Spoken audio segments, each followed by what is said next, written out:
Assalamualaikum warahmatullahi wabarakatuh. Alhamdulillah, nahmaduhu wa nasta'inuhu wa nastaghfiruh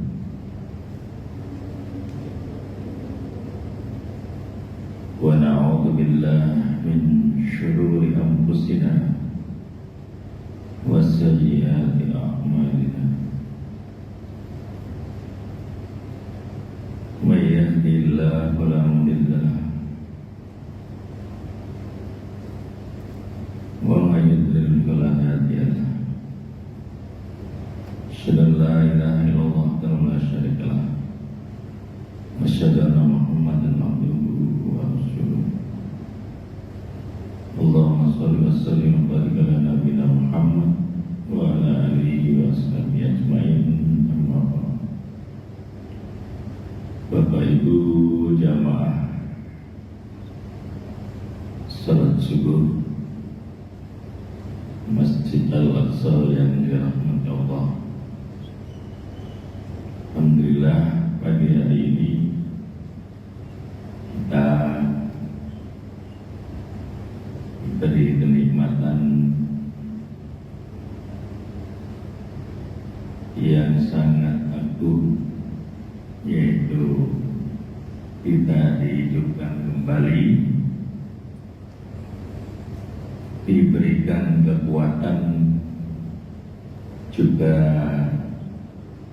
alhamdulillah diberikan hidayah dan rahmat Allah Subhanahu wa ta'ala. Bapak Ibu yang dirahmati Allah, kita lanjutkan pembelajaran kita tentang akidah.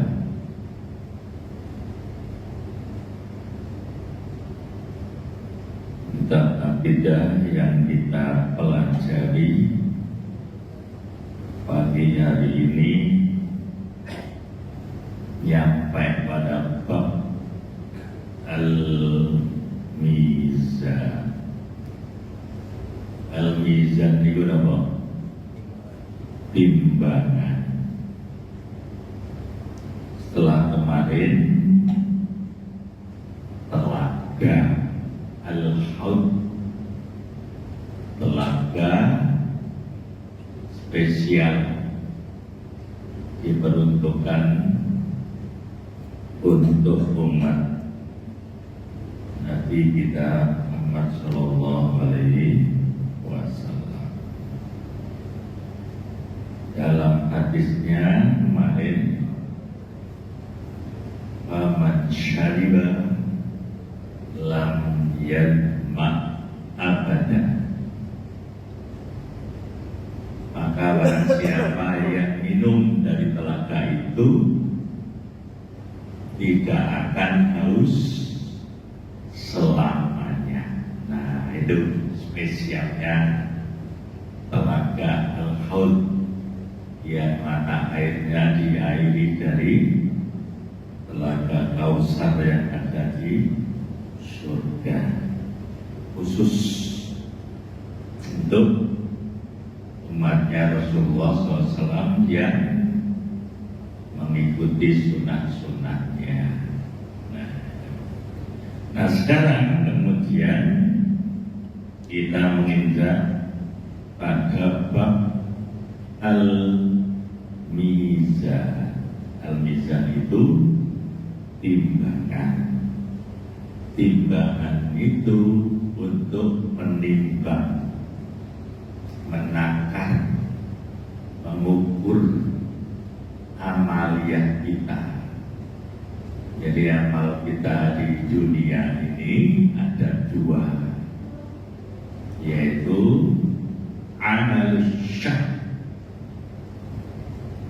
yaitu perbuatan-perbuatan buruk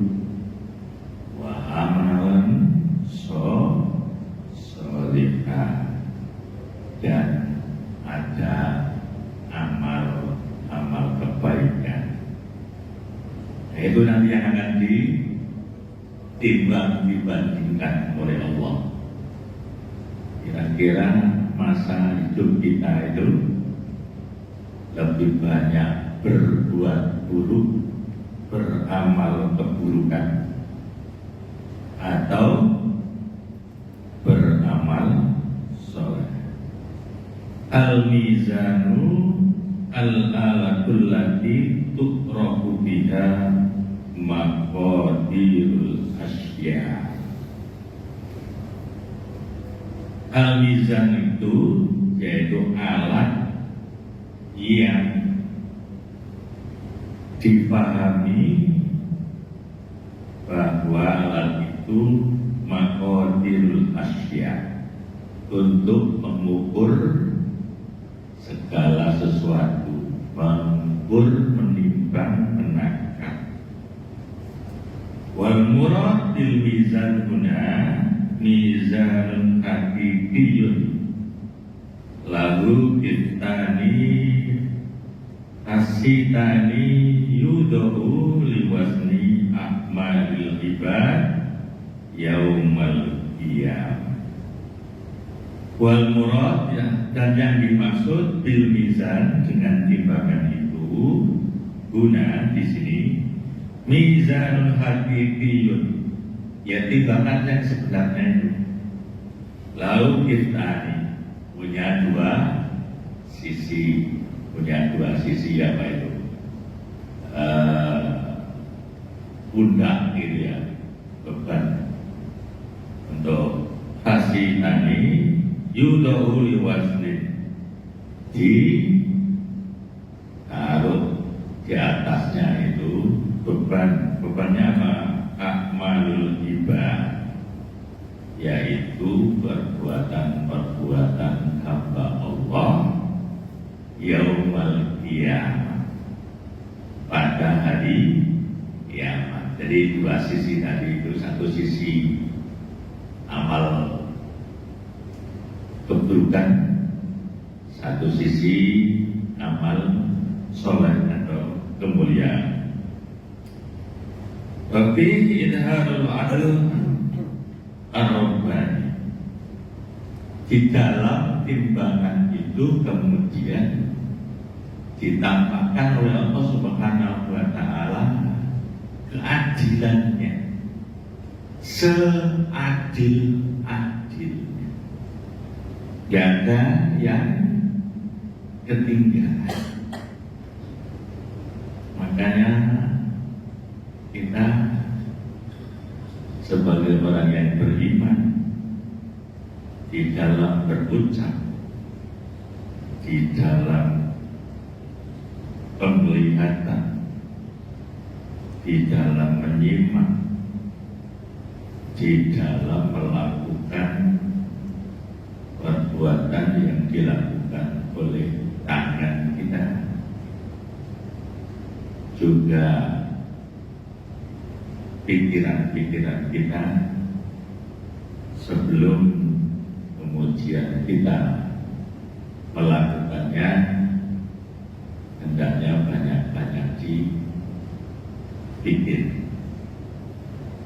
Apalah ya tafak kadu, karena letak kemuliaan manusia itu ada di dalam pikiran. Maka Al-Quran itu banyak mempertanyakan kepada kita, kalau kita mau berbuat buruk itu, apalah ya apa, mereka tidak berpikir. Karena mereka itu manusia diberikan kemuliaan otaknya. Otak inilah yang membedakan perbuatan buruk, perbuatan baik, bisa membedakan mana yang haram, mana yang halal. Nah, itu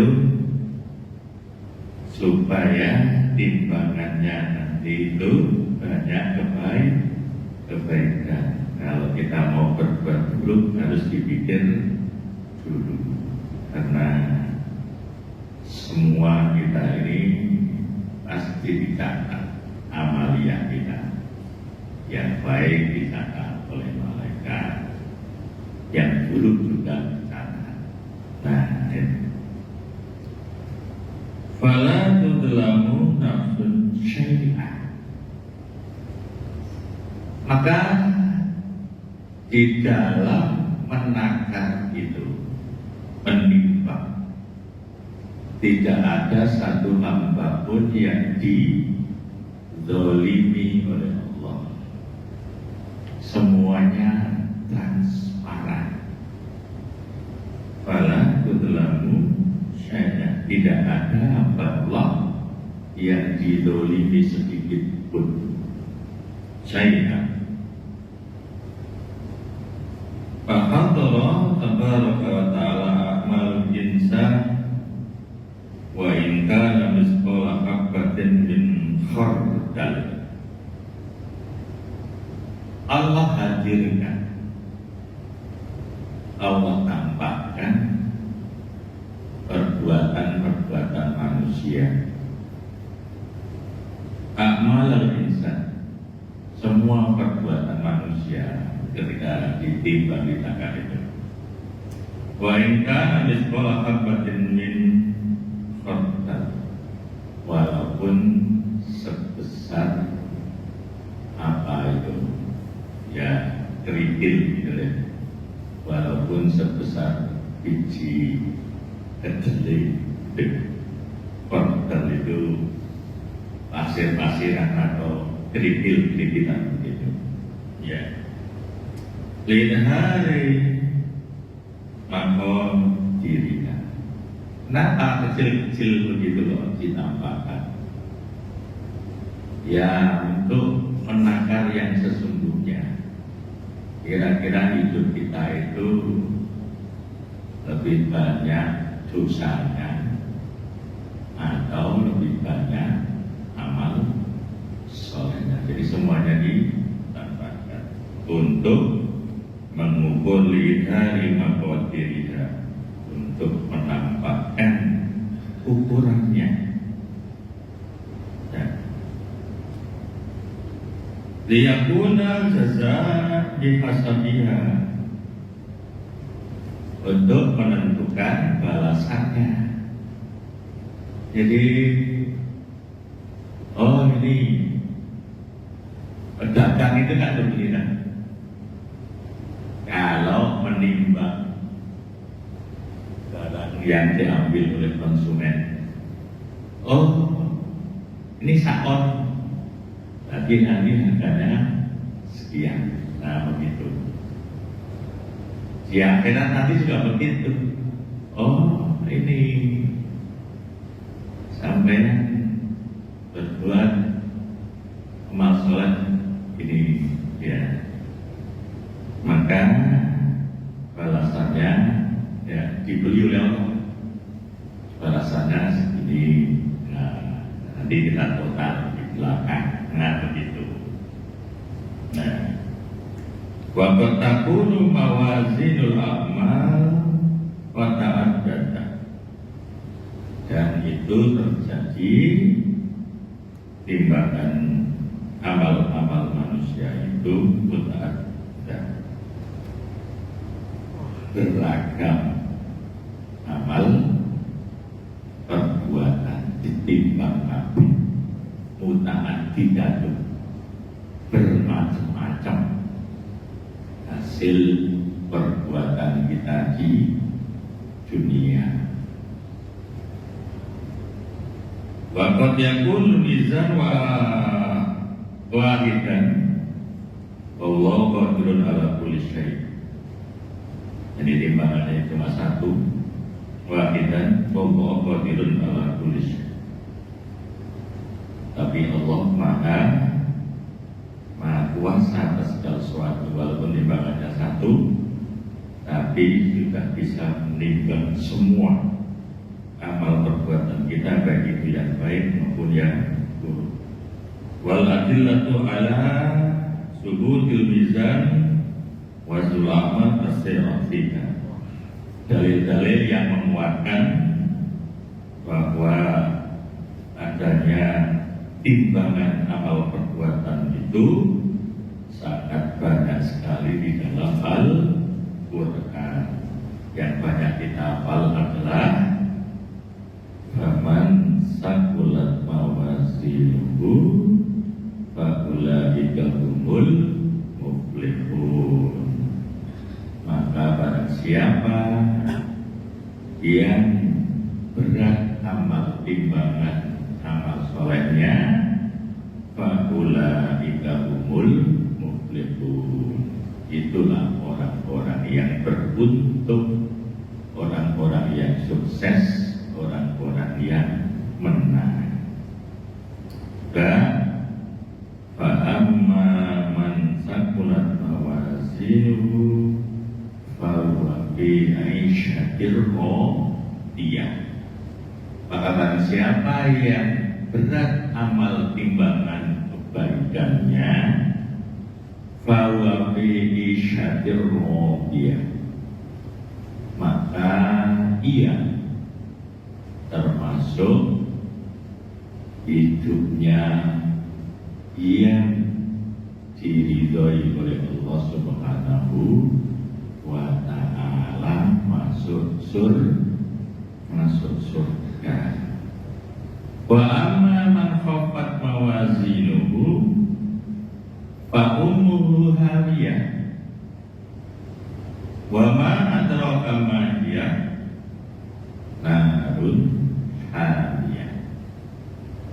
Sedangkan man khaffat, orang-orang yang ringan timbangan amal kebaikannya, ke masjid alasan tangi subuh ya malas, apalagi kalau dengar sumbangan infak, melarikan diri, duit-duitku dewe buat nyumbang. Pokoknya jauh dari amal soleh. Ya, khofat,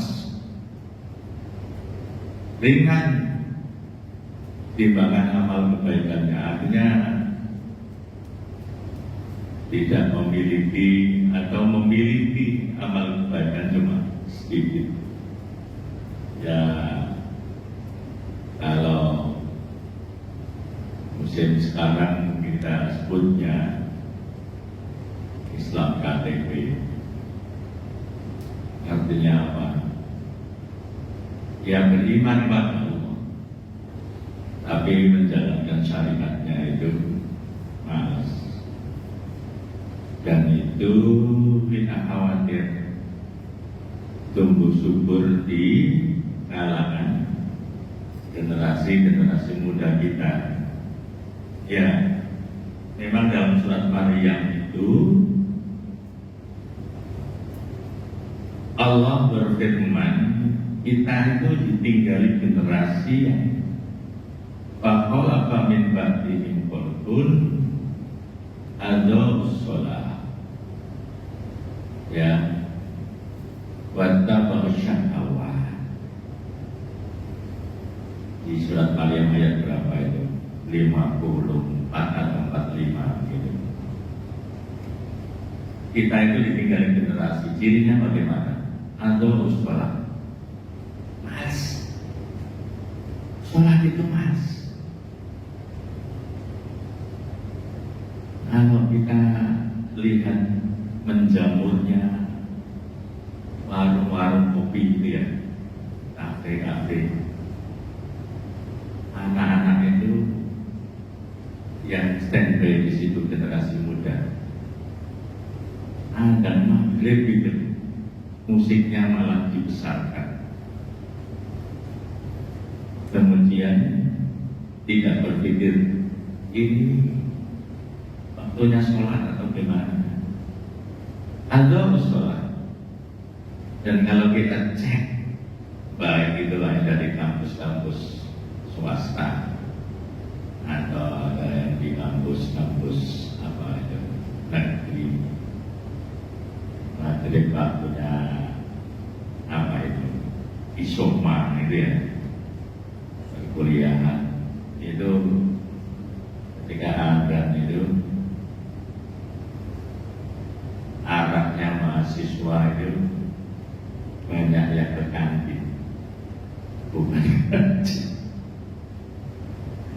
dan itu kalau ditanya pada sholat atau sholat, pokoknya sholat itu urusan sepele. Ini terus sholat ya sholat, ini gak karep ya enggak.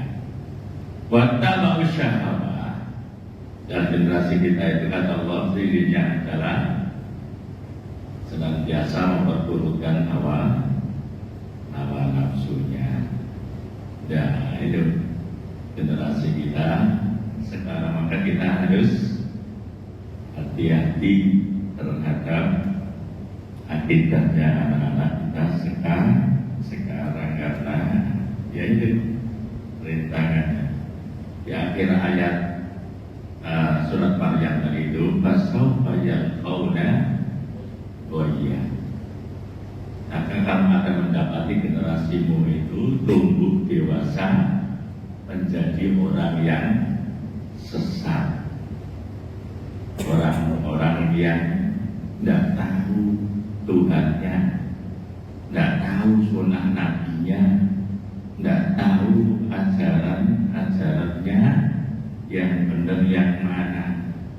Nah, kalau kemarin itu muncul tokoh seperti sinten Ahmad Gubron itu yang banyak juga pengikutnya ya. Itu kan hanya bisa bicara sama Allah dan malaikat.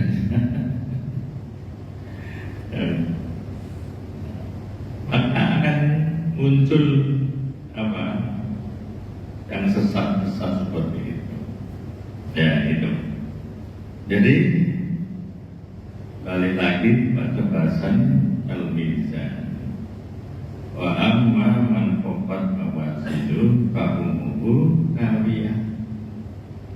Yang tidak memiliki timbangan amalan kebaikan yang banyak, artinya ringan sekali, ya, maka fa ummuhu hawiyah. Fa itu sesungguhnya makna secara lafziah adalah ibu. Nah, bisa diartikan lagi induk, maka juga bisa dikembalikan lagi tempat tinggal atau tempat kembalinya. Wa ummu hawiyah. Maka induknya kemana? Ya, induknya tempat tinggalnya di neraka hawiyah. Apa itu neraka hawiyah? Wa ma adraka ma hiya. Dan apakah kamu tahu apa itu neraka hawiyah? Narun hawiyah, yaitu api yang sangat panas menyala-nyala. Beda dengan apinya dunia, beda dengan apinya pantai besi, ya, yang jelas. Karena api neraka itu kalau dalam hadis Nabi, ya, api neraka yang paling ringan untuk siksa hambanya itu dalam hadis Nabi, api itu belum menyentuh tumit kaki kita, belum, tapi otak, isi fungsi otak dan seluruh organ yang ada di dalam kita itu mendidih, itu belum ya. Nah kalau nahrul hamiyah berkobar-kobar, menjilat-jilat, membakar, terus yang Jawa langgah dia panas, langsung runtuh semua. Nah untuk bilangin, mudah-mudahan Allah Subhanahu wa Ta'ala senantiasa menuntun langkah kita dalam hidayahnya, memberi kekuatan kita untuk mengikuti sunnah-sunnah Rasulullah Sallallahu Alaihi Wasallam. Demikian pembelajaran kita kitab akidah pagi hari ini seputar Al-Mizan. Kita lanjutkan lagi di hari Jumat pagi yang akan datang. Mudah-mudahan Allah memberikan keberkahan kepada kita. Yang kita tutup